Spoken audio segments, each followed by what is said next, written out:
Hello everyone, how are you doing? I hope you all are doing well. My name is Anjali and you are watching me on English by Anjali Yadav. Today we are going to learn, we can say, very interesting topic. Topic name is tenses. So आज हम देखेंगे कि tenses होते क्या हैं, इनके uses कैसे होते हैं, डे टू डे लाइफ में टेंसेस की कितनी इंपॉर्टेंस है। जब भी हम इंग्लिश टॉकिंग करते हैं, वी कैन से कि इंग्लिश कॉन्वर्सेशंस करते हैं, तो इनके कितने यूजेस हैं।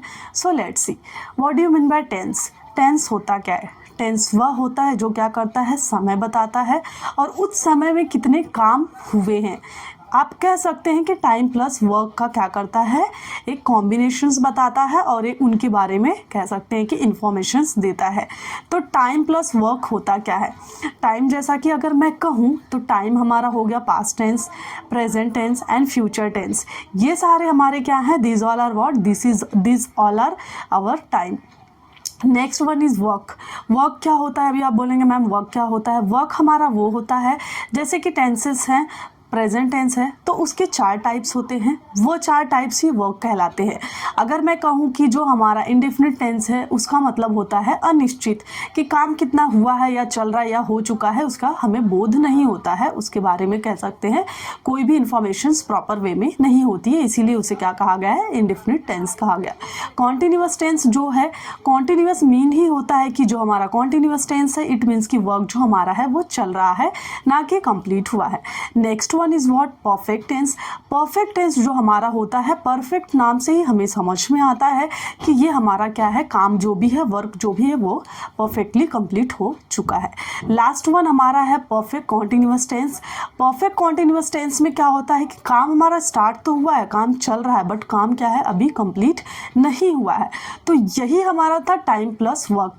टाइम जैसा कि मैंने बताया 3 तरह के होते हैं, पास्ट प्रेजेंट फ्यूचर, एंड हमारे जो वर्क है वो भी मैंने आपको बताया कि कैसे इंडिफिनिट्स होते हैं, कॉन्टिन्यूअस होते हैं, परफेक्ट होते हैं एंड परफेक्ट कॉन्टिन्यूअस होते हैं। आई होप आपको क्लैरिटी मिली होगी। Let's take some examples which is very important. So let's see. जैसा यहाँ पे मैंने आपको बताया टाइम एज इट इज़ है टाइम। एक्शन, एक्शन मीन्स होता है कि जो हम क्रियाएं करते हैं, वी कैन से कि जो हम एक्टिविटीज़ करते हैं। जैसे भी मैं आपको पढ़ा रही हूँ तो मैं पढ़ाने का काम कर रही हूँ, इट मीन्स कि टीच, तो टीचिंग का काम मैं कर रही हूँ यहाँ पे। तो टीचिंग क्योंकि कॉन्टिन्यूअस चल रहा है, अभी काम कंप्लीट नहीं हुआ है, मैं पढ़ा रही हूँ, तो यहाँ पे टीचिंग का मैं जो काम कर रही हूँ वो हमारी एज अ एक्शन वर्ब कहलाएगी। तो यहाँ पे जैसा बोला है हेल्पिंग वर्ब।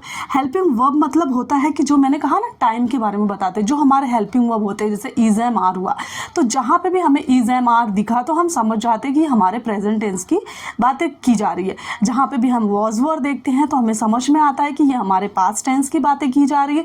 जहाँ पे भी विल बी शैल बी कहा जाता है, देखा जाता है, इट मीन्स कि हम क्या करते हैं, सेंटेंसेस को एनालाइज करते हैं, फाइंड आउट कर लेते हैं कि ये हमारा फ्यूचर टेंस है। आई होप आपको इतनी क्लैरिटी मिली होगी। उसी को हमने क्या बोला, एज अ हेल्पिंग वर्ब यहाँ पे बोला गया है। एक्शन, मेन वर्ब जो हमारा है जो कि एक्शन में बोला गया है। हेल्पिंग वर्ब हमारा समय, टाइम बताने में मदद करता है, और हमारा मेन वर्ब जो है वो हमारे एक्शन को बताता है कि हम कौन सी एक्शन क्यों बोला गया है, क्योंकि बहुत सारे ऐसे भी मेन वर्ब है जिसमें कि कोई क्रियाएं नहीं होती है, बट यहाँ पे कुछ एक्शन किए जा रहे हैं। जैसा कि यहाँ पे पहले हम हेल्पिंग वर्ब देखेंगे, जैसा is, am, are, has, have, was, were, had, will, shall। ये मैंने थोड़े से एग्जांपल्स लिए हैं ताकि आपको समझ में आए कि हेल्पिंग वर्ब्स होते क्या है। नेक्स्ट वन हमारा है मेन वर्ब्स। जिन्हें भी नहीं पता होगा कि helping verbs plus main verb क्या होते हैं, उनके लिए मैंने ये स्लाइड कह सकते हैं कि मैंने बोर्ड पे लिखा हुआ है। मेन वर्ब्स होते हैं हमारे लर्न, राइट, प्ले, बाय, गो, टीच। बहुत सारे मेन वर्ब्स हैं, बट जस्ट आपके नॉलेज के लिए, आपके एक्नॉलेज के लिए कि आपको समझ में आए कि हेल्पिंग प्लस मेन वर्ब्स होते क्या हैं। बहुत लोग को डाउट्स होते हैं कि हेल्पिंग वर्ब्स किसे कहा जाता है एंड मेन वर्ब किसे कहा जाता है। सो उसी डाउट के क्लैरिटी के लिए मैंने हेल्पिंग प्लस मेन वर्ब क्या होते हैं वह मैंने आपको बताया है। Let's see next one. अब हम देखने वाले कि जो मैंने जैसा कि आपको बताया टाइम प्लस वर्क होता है, तो अभी हमारे टाइम के अकॉर्डिंग वी कैन से कि हमारे टेंसेस के अकॉर्डिंग हमारे हेल्पिंग वर्ब्स क्या होते हैं। So let's see. जैसा मैंने यहाँ पे लिखा use of helping verbs in tenses, जो कि क्या होते हैं, जो भी हेल्पिंग वर्ब में टेंसेस के यूजेस होते हैं, मैंने लिखा है हेल्पिंग वर्ब। तो यहाँ पे मेरा कह सकते हैं जो भी टाइम है past present future, it means कि जो भी मेरे टेंसेस है पास्ट प्रेजेंट फ्यूचर्स, पास्ट जो मेरा है उसके हेल्पिंग वर्ब्स क्या होते हैं, वॉज, वर, डिड, हैड। अभी मैं आपको जो अभी आगे कुछ क्वेश्चंस वी कैन से कि कुछ एग्जांपल करवाऊंगी with help of Hindi sentences. So हम देखेंगे कि सेंटेंसेस फ्रेम कैसे होते हैं, बनते कैसे हैं। तो वहाँ पे ये जो मेरे पास्ट के वॉज, वर, डिड, हैड, ये अगर मैं पास्ट टेंस सिखाऊंगी तो उसमें ये सारे हेल्पिंग वर्ब के यूजेस होंगे। एज अ टाइम, जैसा कि मैंने आपको टाइम प्लस वर्क बताया है उसके अकॉर्डिंग ही ये सारी चीज़ें होंगी।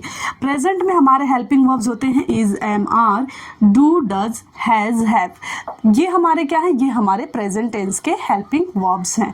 Next one is what, future. Future में will, shall, will be, shall be, will have, shall have, we can say. ये सारे हमारे क्या हैं, पास्ट, प्रेजेंट, फ्यूचर के हमारे क्या हैं, हेल्पिंग वर्ब्स हैं, जो कि हम सेंटेंसेस फ्रेम करेंगे बहुत ही यूजफुल होंगे। विदाउट इन हेल्पिंग वर्ब्स के हम बना नहीं सकते सेंटेंसेस। हम इस कह सकते हैं कि इंग्लिश कम्युनिकेशंस कर नहीं सकते हैं, कॉन्वर्सेशंस हो नहीं सकती without help of helping verbs. So let's C next one. अब हम देखने वाले हैं, जैसा कि मैंने कहा टाइम प्लस वर्क, तो टाइम में क्या क्या आएगा एंड वर्क क्या होते हैं वो देखने वाले हैं। So let's see. जैसा कि मैंने कहा कि टाइम की अगर मैं बात करूं तो टाइम में हमारा ये क्या है, this is what, this is our time. ये हमारा क्या है, टाइम है, कह सकते हैं। पास्ट जो होता है एक टाइम कह सकते हैं, प्रेजेंट एक टाइम होता है and future one also one kinds of time. मतलब ये सारी चीज़ें क्या है, एक तरह से हमारे टाइम है। और ये सारी चीज़ें क्या कह सकते हैं, इन्हें हम कह सकते हैं कि ये एज अ वर्क परफॉर्म करती हैं। एज अ वर्क परफॉर्म कैसे करती हैं, जैसा कि अभी मैंने कहा कि इनडिफिनिट टेंस होता है। जो इनडिफिनिट टेंस होता है वह क्या होता है, अगर मैं कहूँ जो इनडिफिनिट टेंस होता है वह अनिश्चित होता है। क्या होता है, अनिश्चित। अनिश्चित मीन्स क्या होता है कि ना तो इसमें पता होता है हमें कि काम कितना हुआ है या काम चल रहा है या हो चुका है, यह हमें नहीं पता चलता, इसीलिए इसे क्या कहा गया है, अनिश्चित बोला जाता है। नेक्स्ट वन हमारा है कंटिन्यूअस टेंस, जो कि हमारा जो कॉन्टिन्यूअस टेंस होता है वह हमारा होता है, इट मीन्स कि काम चल रहा है, काम कंप्लीट नहीं हुआ है। नेक्स्ट हमारा है परफेक्ट टेंस। जैसा कि कहा गया है परफेक्ट टेंस मीन्स मतलब ही होता है कि हमारा काम क्या है, कंप्लीट हो चुका है। And last one is what, perfect continuous tense. जो परफेक्ट कॉन्टिन्यूअस टेंस हमारा है इसमें क्या होता है कि काम तो हमारा स्टार्ट हुआ है बट अभी क्या हुआ है, कंप्लीट नहीं हुआ है, कंप्लीट होने वाला है। ये सारे हमारे क्या है, कह सकते हैं कि टाइम प्लस वर्क है। जैसा मैंने आपको कहा टाइम हमारा पास्ट हो गया, प्रेजेंट हो गया, फ्यूचर हो गया, ये सारे हमारे क्या है, this all are what, this all are our time, this all are our tenses. और वर्क हमारा, जैसा कि मैंने कहा कि उनके जो टाइप्स होते हैं हमारे टेंसेज के, वो हमारे एज अ वर्क परफॉर्म करते हैं, इसीलिए इन्हें टाइम प्लस वर्क का नाम दिया गया है। Let's see next one. अब हम देखने वाले हैं कि जो हमारे सब्जेक्ट्स होते हैं, जो सब्जेक्ट अगर हम कहते हैं ना subject plus verb plus objects जो होते हैं हमारे सेंटेंसेस फ्रेम करने में जिनकी हेल्प लगती है हमें, अब हम देखने वाले हैं कि हमारे subject as a singular as a plural कैसे परफॉर्म करेंगे। आइए देखते हैं। जैसा दिया सब्जेक्ट इन इंग्लिश, यहाँ पे first person singular plus plural. तो सिंगुलर में कैसा है, अगर मैंने फर्स्ट पर्सन सिंगुलर कहा है इट मीन्स कि आई जो हमारा होता है एज अ सिंगुलर परफॉर्म करता है, वी जो हमारा है एज अ प्लूरल परफॉर्म करता है। सेकेंड पर्सन मीन्स होता है यू। सेकेंड पर्सन सिंगुलर में भी यू, जैसा कि आप जानते हैं हम आप भी बोलते हैं, तुम भी बोलते हैं, जो भी हमारे एक की भी बातें करते हैं, एक से ज़्यादा की बातें भी करते हैं, तो सेकेंड पर्सन में हमारे क्या होते हैं, यू दोनों में ही काम आते हैं। एज अ सिंगुलर भी यू काम करता है, एज अ सिंगुलर भी यू काम करता है, एज अ प्लूरल भी हमारा यू काम करता है। नेक्स्ट वन हमारा है थर्ड पर्सन। थर्ड पर्सन जैसा कि आप जानते ही हैं, he, she, it, name, singular, noun. Third person में हमारा क्या होता है, ही, शी, इट होता है और हमारे सिंगुलर नाउन होते हैं। और थर्ड पर्सन सिंगुलर में हमारा, थर्ड पर्सन प्लूरल में हमारे होते हैं दे, एंड क्या होते हैं, प्लूरल नाउन होते हैं, जैसा कि मैंने यहाँ पे लिखा है। तो अब हम यहाँ पे मैं आपको बताना चाहूँगी फर्स्ट पर्सन, जैसे कि मैं अगर हूँ, फर्स्ट पर्सन कौन होता है, फर्स्ट पर्सन जैसे कि अगर या तो कोई बोल रहा है या तो कोई सुन रहा है, वो हमारे क्या होते हैं, एज अ फर्स्ट पर्सन होते हैं। सेकंड पर्सन मतलब कि फर्स्ट पर्सन जैसे कि मैं हूँ, और सेकंड पर्सन जैसे कि कहा जाए कि कोई जो मेरी बातें सुन रहा है वो है।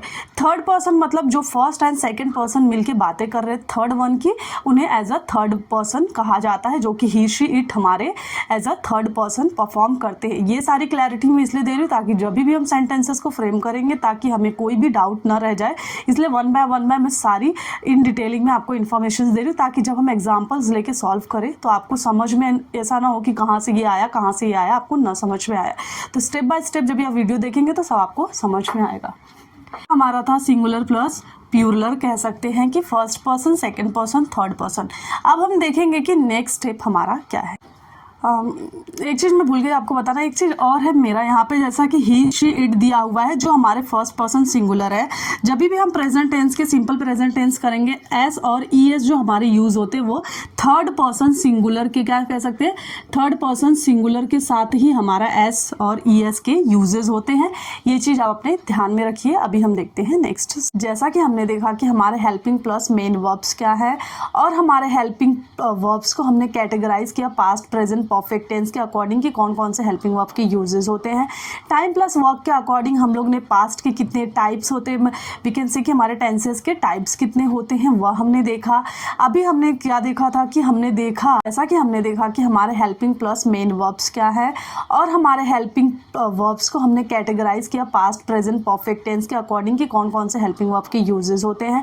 टाइम प्लस वर्क के अकॉर्डिंग हम लोग ने पास्ट के कितने टाइप्स होते हैं, वी कैन से कि हमारे टेंसेस के टाइप्स कितने होते हैं वह हमने देखा। अभी हमने क्या देखा था, फिर हमने देखा कि सब्जेक्ट इन इंग्लिश में हमारे subject as a plural plus as a singular कैसे होते हैं। अब हम देखने वाले कि जो हमारे वर्ब्स हैं वो 5 फॉर्म्स में होते हैं। जो 5 फॉर्म्स के वर्ब्स होते हैं, 5th फॉर्म्स हमारे कह सकते हैं 1 2 3 4 5 फॉर्म्स के जो हमारे वर्ब्स हैं वो सारे वर्ब्स को कैसे यूज़ किया जाए। सो लेट्स सी। यहाँ पे जैसा बोला है verb and it's 5th forms, मतलब 5 फॉर्म्स।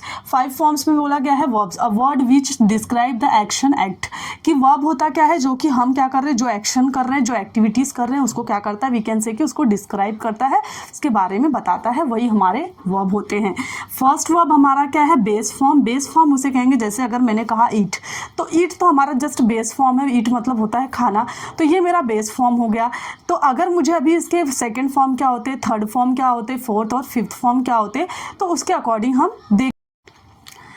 एक चीज़ मैं आप लोगों को कहना चाहूँगी कि सारी क्लैरिटी मैंने स्टेप बाय स्टेप दिए कि टेंसेस में कैसे यूजेस होते हैं, जो इनके एग्जांपल के हेल्प से हम simple present tense and simple continuous tense, simple perfect tense and simple perfect continuous tense हम सीखने वाले हैं। कुछ टेक्निकल इशू है जिसकी वजह से आज मैं आपको नहीं सिखा पाऊंगी, sorry for that. It's all for today. Thank you so much for watching this video. Take care, please do like, share and subscribe my channel. Till then bye bye and take care.